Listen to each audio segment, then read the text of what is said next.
Malam semakin larut. Hujan turun dengan deras, menampar jendela apartemen kecil milik Reva. Ia duduk di sudut kamar di apartemennya, memeluk lutut, sambil menatap layar ponsel dengan tatapan kosong. Kesepian telah menjadi teman setianya sejak beberapa bulan terakhir. Sejak ia putus dari pacarnya yang selingkuh. Di tengah rasa bosan dan sepi, Reva iseng mengunduh aplikasi kencan bernama Link Cinta. Reva tidak berharap banyak. Ia hanya ingin berbincang dengan seseorang untuk mengisi kehampaan yang selama ini menghantuinya. Setelah Reva membuat profil dan mengunggah beberapa foto, ia mulai menggeser layar, melihat berbagai profil pria yang muncul di layar aplikasi tersebut. Tidak butuh waktu lama, seseorang mengirim pesan pada Reva. Orang itu bernama Dion. Dalam foto profilnya menampilkan seorang pria tampan dengan senyum misterius. Ia mengaku berprofesi sebagai seorang pengusaha yang sering bepergian keluar kota. Percakapan mereka mengalir dengan mudah dan santai. Dion begitu perhatian. Ia selalu tahu hal yang tepat untuk dikatakan. "Kamu kelihatan spesial, Reva. Aku merasa seperti sudah lama mengenalmu," tulisnya. Reva tersenyum kecil. Sudah lama tidak ada pria yang membuatnya merasa tersanjung dan dihargai. Mereka pun terus mengobrol hingga dini hari. Namun, ada satu hal yang terasa aneh. Setiap kali Reva bertanya tentang kehidupannya secara mendetail, Dion selalu mengalihkan topik pembicaraan. Profilnya juga hanya memiliki satu foto, tanpa informasi pekerjaan atau media sosial yang terhubung. Di sisi lain, ia terlalu sempurna. Kata-katanya seperti diucapkan oleh seseorang yang tahu persis cara memikat hati wanita yang kesepian. Tapi Reva mengabaikan firasat buruk itu. Ia terlalu menikmati perhatiannya. Keesokan harinya, Dion mengirimkan pesan. "Aku ingin bertemu denganmu, Reva. Aku akan berangkat ke kotamu besok. Kita bisa makan malam bersama kan?" Reva merasa jantungnya berdebar kencang. Ia ragu tapi juga bersemangat. Tanpa berpikir panjang, Reva pun setuju dengan ajakannya. Namun, ketika malam tiba, sebelum tidur, Reva kembali membuka profil Dion. Jarinya tanpa sadar menekan fitur pencarian gambar di internet. Hasil pencariannya membuat napasnya tercekat. Foto pria dalam profil Dion ternyata milik seorang model asing dari Rusia. Dan nama aslinya bukan Dion. Reva tersentak. Tubuhnya mendadak gemetar. Siapa sebenarnya pria yang akan ia temui besok? Reva duduk di ranjangnya, menatap layar ponsel dengan tangan gemetar. Foto pria di profil Dion bukan miliknya. Itu milik orang lain. Jantungnya berdebar kencang. Otaknya mencoba mencari alasan logis. Mungkin Dion hanya malu menunjukkan wajah aslinya? Atau mungkin ini hanya kesalahpahaman saja? Tapi ada sesuatu yang terasa salah. Layar ponselnya menyala lagi. Sebuah pesan dari Dion masuk. "Aku sudah tidak sabar bertemu denganmu besok. Aku yakin kita akan cocok satu sama lain, Reva." Reva menelan ludah. Perasaan takut mulai merayap di hatinya. Ia ingin membatalkan janji pertemuan itu. Tapi sebelum ia sempat mengetikkan balasan, sebuah notifikasi lain muncul. Dion mengirimkan sebuah foto. Dengan ragu, Reva membuka gambar itu. Dan itu adalah foto dirinya, yang diambil dari luar jendela kamarnya. Darah Reva seketika membeku. Ia melangkah mundur, matanya melebar ketakutan. Bagaimana mungkin? Siapa yang mengambil foto ini? Tanya Reva dalam hati. Tangannya gemetar saat ia meraih tirai dan menariknya dengan cepat. Ia menatap keluar jendela. Malam gelap, hujan masih turun, membasahi jalanan yang sepi. Dan tidak ada siapapun di luar sana. Setidaknya itulah yang ada di pikiran Reva. Tiba-tiba ponselnya bergetar lagi. Dion mengirimkan pesan lain. "Kamu terlihat cantik saat ketakutan," kata Dion sambil tertawa datar. Reva menjatuhkan ponselnya ke lantai. Napasnya tersengal-sengal. Ia melompat dari tempat tidur dan segera mengunci pintu kamarnya. Lalu meraih pisau dapur yang ada di laci meja. Otaknya dipenuhi pertanyaan. Siapa Dion sebenarnya? Bagaimana ia bisa tahu di mana Reva tinggal? Apakah sejak awal ia sudah mengawasiku? Reva berusaha menghubungi sahabatnya Sasha, Tapi panggilannya langsung masuk ke voicemail. Sudah tidak tahu harus berbuat apa lagi.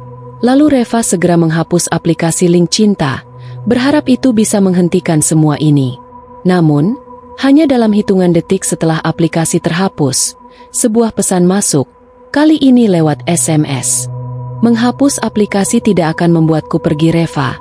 Aku sudah sangat dekat dengan kamu. Bersamaan dengan itu, listrik di apartemennya mati. Reva tersentak. Apartemen tiba-tiba diselimuti kegelapan total. Dari luar, terdengar suara langkah kaki yang perlahan mendekati pintu kamarnya. Apartemen Reva terhanyut dalam kegelapan. Jantungnya berdegup kencang, sementara tangan gemetarnya masih mencengkeram pisau dapur. Di luar pintu kamar, langkah kaki itu terdengar semakin mendekat pelan, sengaja dibuat lambat, seolah ingin menikmati ketakutan yang dirasakan oleh Reva. Lalu terdengar suara yang sangat keras. Suara benda berat menghantam pintu kamar apartemen.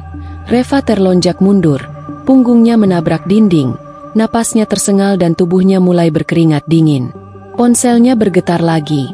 Ada SMS baru masuk, masih dari Dion. Reva, aku sudah di depan pintu. Jangan takut, aku hanya ingin melihatmu lebih dekat.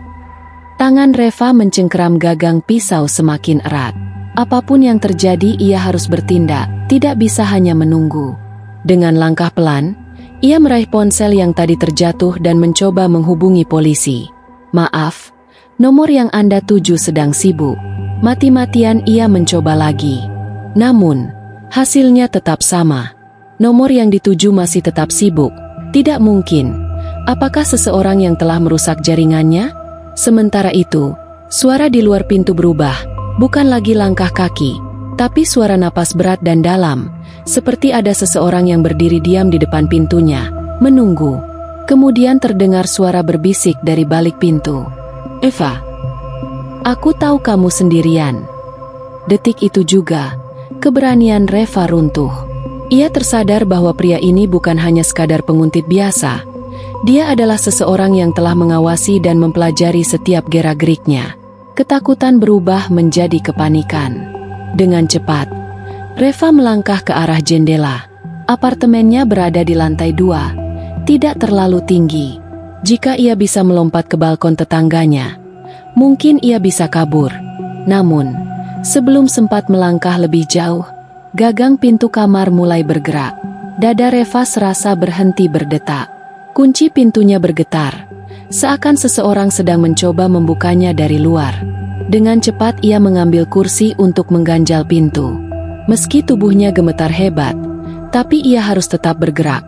Tidak ada waktu untuk berpikir. Dengan hati-hati, ia membuka jendela dan merayap keluar, lalu mengintip ke bawah. Di bawah, tepat di bawah apartemennya, seorang pria berdiri di tengah hujan. Ia mengenakan jaket hitam, wajahnya samar tertutup kegelapan. Tapi meski hujan deras, Reva bisa merasakan tatapannya menembus dirinya. Ponselnya kembali bergetar. Muncul nomor tidak dikenal. Dengan ragu, Reva mengangkatnya. Suara yang dalam dan serak terdengar di seberang. Kamu tidak bisa lari dariku, Reva. Dan sebelum Reva bisa bereaksi, suara keras kembali terdengar. Pintu kamarnya jebol. Dalam kepanikan, Reva nekat melompat ke balkon tetangga. Rasa sakit menjalar di kakinya saat mendarat, tapi ia memaksa dirinya untuk tetap bergerak. Dengan cepat ia mengetuk pintu tetangganya, berharap ada seseorang yang bisa membantunya.